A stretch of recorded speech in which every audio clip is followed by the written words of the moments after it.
জীবনে সবথেকে বড় ভুল হয়েছে ব্যাঙ্গালোর থেকে আমার বাড়ি চলে আসাটা।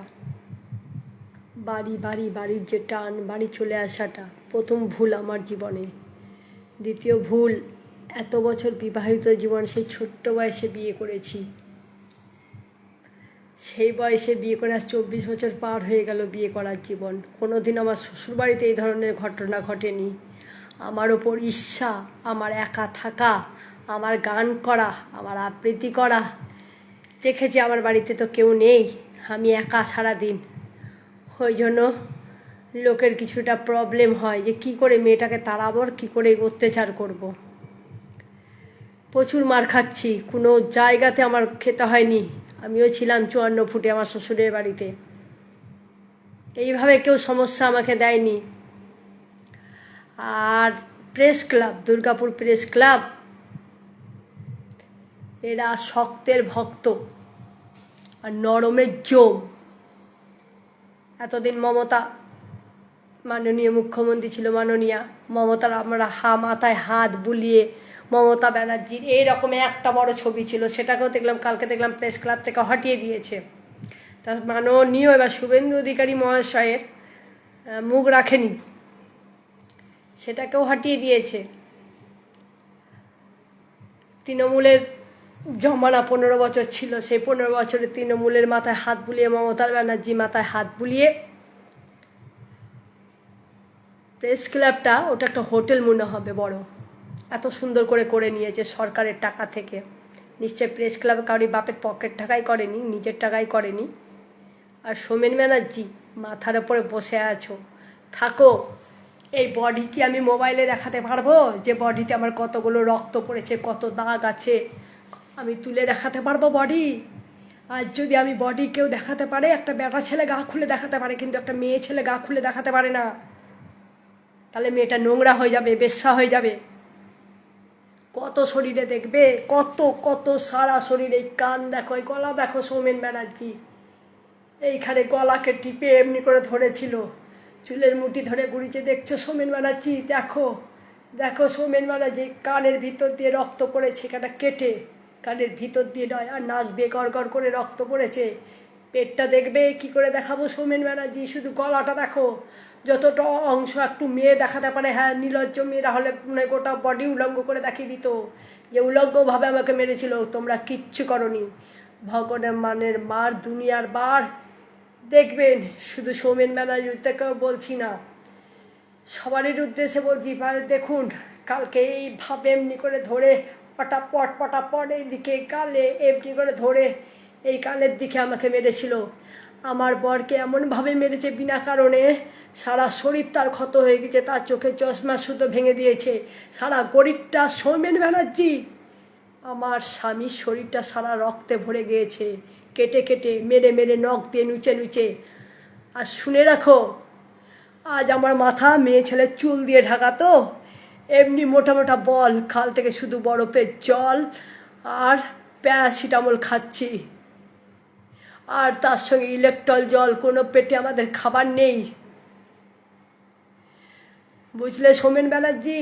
তুমি যে জীবনে ক্ষতি করে দিয়েছো, আজকে সুখে ঘুরে নাও, সিকিম ঘুরো, দার্জিলিং ঘুরো, বিদেশ চলে যাও, ইন্ডিয়া চলে যাও, প্লেনে করে হুসহুস করে উড়ে যাও সরকারের পয়সাতে।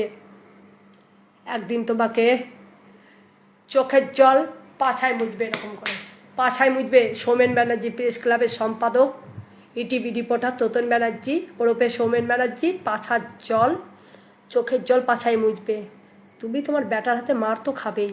আমি আজকে বলছি তোমাকে, মার যদিও বা না খাও, হাতের মার, ভাতের মার তো তোমাকে খেতেই হবে।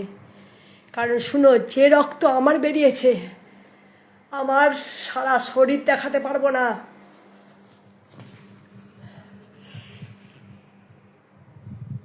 এই যে একটা হাত দেখালাম, এর বাইরে আর দেখাতে পারবো না, কিছু মনে করবেন না।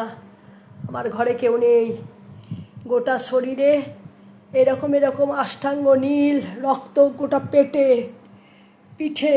আমি আয়নায় দেখেছি, আমাকে দেখে দিবার কেউ নেই। একটা মেয়ে, নিশ্চয় আমি খারাপ মেয়ে নই, খারাপ বলছি না, সবাই একটু ভেবে দেখবেন জিনিসগুলো। আমি যখন আয়নাতে, কালকে রাত্রেবেলায় মেরেছিল, কালকে সে একদম নিডাল হয়ে অজ্ঞান হয়ে পড়েছিলাম রাস্তাতে। স্বামী ছেড়ে আনতে পারেনি আমাকে। স্বামীকে যেভাবে মেরেছে, স্বামীর এই গোটা হাত ক্ষত বিক্ষত হয়ে গেছে রক্তে, তার চোখে চশমা ছাড়া সে পথ চলতে পারে না। সৌমেন ব্যানার্জি, তুই কিচ্ছু করিসনি, তুই আমার মামা, তুই আমার রিলেটিভ। আজকে আমি অভিশাপ দিচ্ছি তোকে, এই মা মঙ্গলচণ্ডী বারে তোর অনিষ্ট হতে বাধ্য। আবার গাল দেখছেন, আবার লাস্ট গলাটা দেখিয়ে দিই। দেখুন কিভাবে গলাটা চেপে ধরেছিল, এই কান আর এই দিকটা ছুতে পারছি না। মাথায় মোটা মোটা আপ, তাও তো অনেক কমেছে, এইগুলো পুরো রক্ত ঝরে গেছিল। এই যে প্রত্যেকটা হাতে মাতে, প্রত্যেকটা আমি কীভাবে দেখাবো আপনাদেরকে, কীভাবে দেখাবো, কীভাবে দেখাবো, কীভাবে দেখাবো আপনাদেরকে। আমার কোথায় কোথায় সারা অষ্টাঙ্গ কেটে গিয়েছে আর নীল হয়ে গিয়েছে। রাস্তায় ফেলে লাঠির পর লাথ, চরের পর চর, গলা টিপে 4-5 জন 6 জন মহিলা মিলে। দিন তোমারও আসবে সৌমেন ব্যানার্জি, বুঝেছ?